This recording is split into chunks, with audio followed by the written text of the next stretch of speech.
You've tried before, maybe more than once. You set the goal. You felt the fire. You told yourself, this time is different.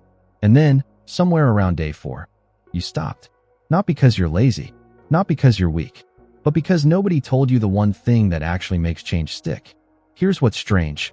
Most people who fail at changing aren't failing at discipline. They're failing at identity. As the psychologist William James once wrote, the greatest revolution of our generation is the discovery that human beings, by changing the inner attitudes of their minds, can change the outer aspects of their lives. That line is over 100 years old, and we're still not listening. So today, we're going to fix that. This video is going to walk you through 6 things, 6 real, uncomfortable, eye-opening truths about why change feels impossible and what's actually happening inside your brain and behavior when you keep falling back into old patterns. By the end, you'll see yourself differently, and that is where change begins. If this already sounds like something you needed to hear, hit that like button right now, drop a comment, share this with someone who keeps saying, I'll start Monday, subscribe to the channel, and do not skip any part of this video.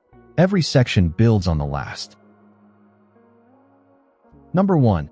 You don't have a motivation problem. You have an identity problem. Stop blaming your willpower. Seriously, every time you say, I need more motivation, you're looking at the wrong thing.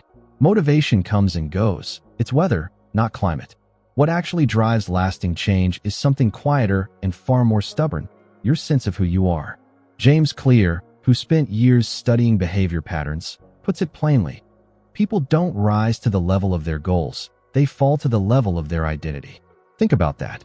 If deep down you still see yourself as someone who's bad with money, no budgeting app will save you. If you privately believe you're just not a gym person, you'll find a reason to quit by week 2.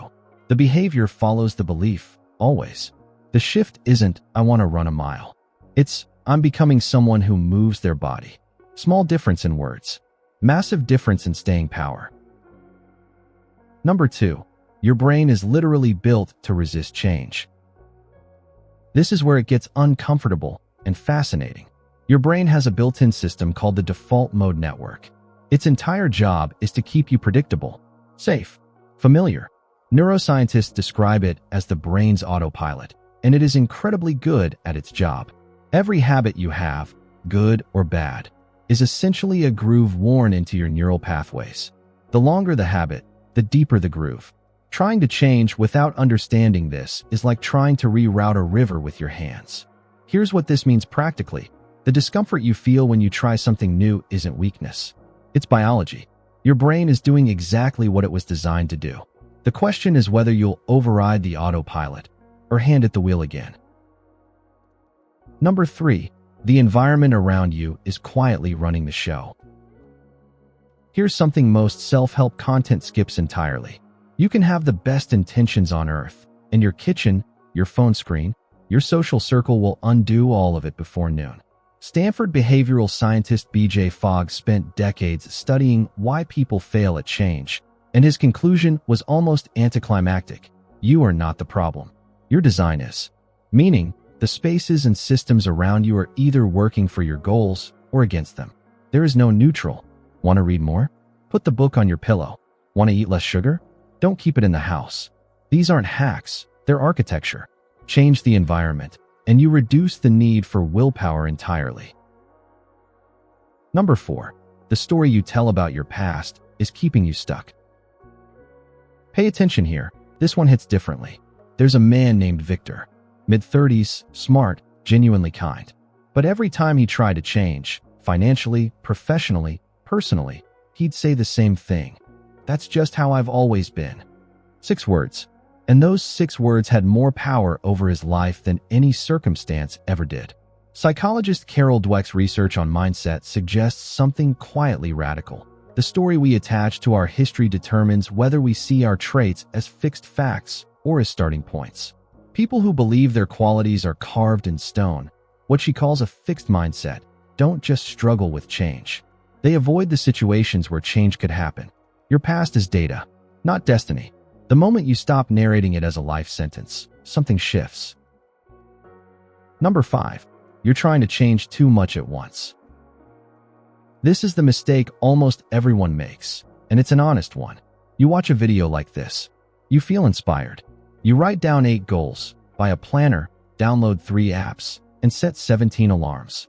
And by Thursday, you're exhausted and back on the couch wondering what's wrong with you. Nothing is wrong with you. Your system is just overloaded. Psychologist Roy Baumeister's research on ego depletion may suggest that self-control draws from a limited resource, and when that resource runs low, everything from decision-making to emotional regulation starts to slip. Trying to overhaul your entire life simultaneously doesn't show commitment. It creates collapse. Pick one thing. 1. Make it so small it feels almost embarrassing. Then do it so consistently that it becomes boring. That boredom is actually progress. It means the behavior is becoming automatic. Number 6. Change doesn't happen in a moment. It happens in the margins. Everyone's waiting for the turning point, the rock bottom, the lightning bolt of clarity. But here's what research on habit formation actually appears to indicate. Transformation is almost never a dramatic event. It's an accumulation of invisible decisions made when no one, including you, is paying attention. The morning you chose water over coffee. The evening you went to bed 20 minutes earlier. The moment you paused before reacting. Author Annie Dillard once wrote, "How we spend our days is how we spend our lives. Not our big moments.